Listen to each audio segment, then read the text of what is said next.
when we feel it's dangerous to embody our light, when we feel it's dangerous to that we could become a target, if we start doing, the work, the spiritual work that we're supposed to do, or whatever work that we're supposed to do that goes against maybe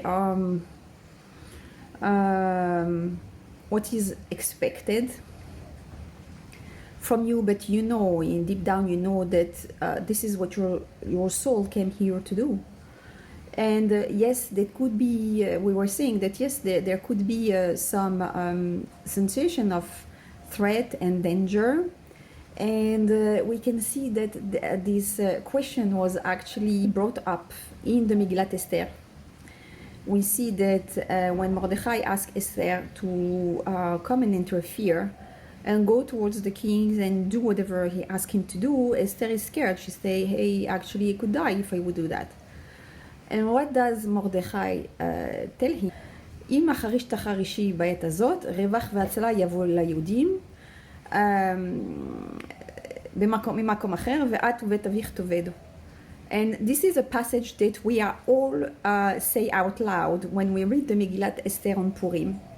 And why do we all say it out loud? It's because it's a message for each individual in particular.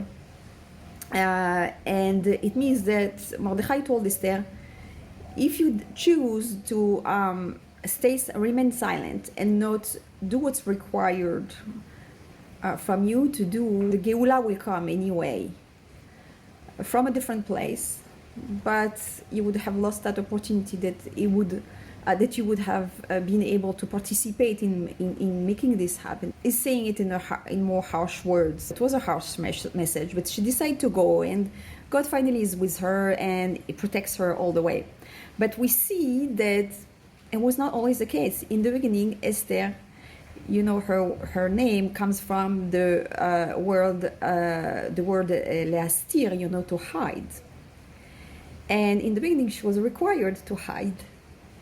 And so she was not supposed to say where she was coming from. She was not supposed to say anything about her past and where she belongs to. So yes, there are periods where we are required to remain silent and discreet and hide.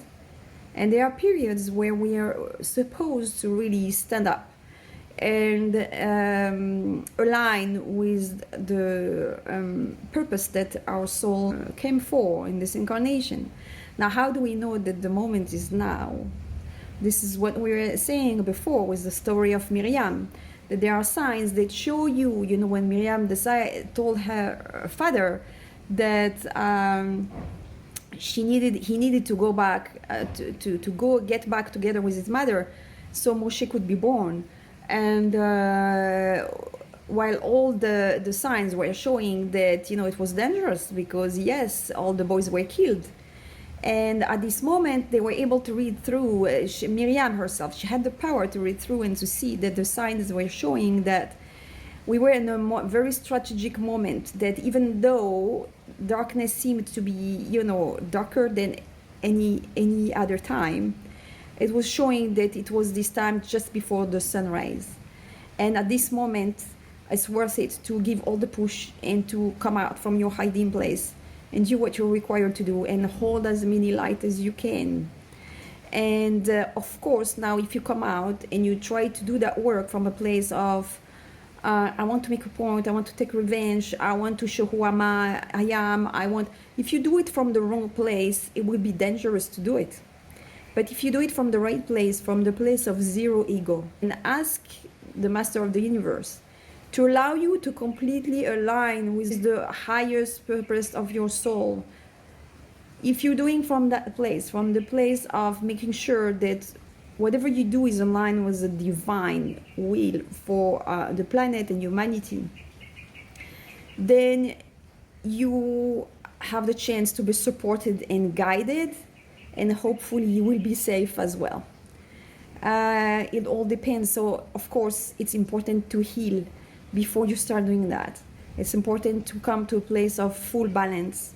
And of course we are all on the way to do that, and it can take long years to do that. But at least if you do that in parallel, you know, you do this work in consciousness, and you make sure that you are guided and supported by people around you who you trust to keep you connected, grounded, then you have chances to be successful, because the moment is now.